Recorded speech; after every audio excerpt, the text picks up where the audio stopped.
为着解决怠速落去上下班塞车，工业局一直协调怠速来困垮道路，搁起一座桥哦。经过3天，最近完工通车路，至少会当省15分钟的车程。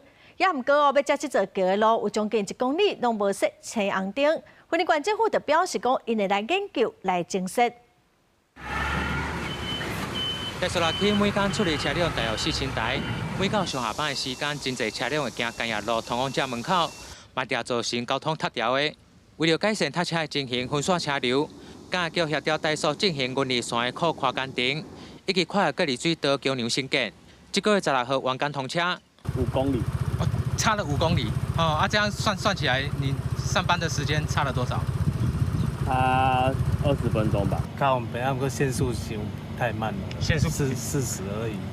文管府交通局表示，为了疏解落去上下班车侪塌条的问题。 由工业局协调怠速企业来兴建跨隔离水道的桥梁工程，经过3年的时间，现在已经正式通车。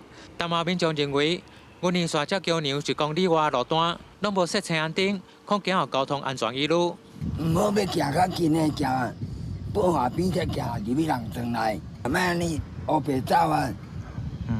人咧走的囡仔。 后囡仔咧行后要载囡仔读册，改善周遭的一个路网交通，那对市区交通也减少行车的一个时间。另外，有关当地民众反映增加耗资的部分我们已经交由本县交通队来派工处理，近期内就可以完成。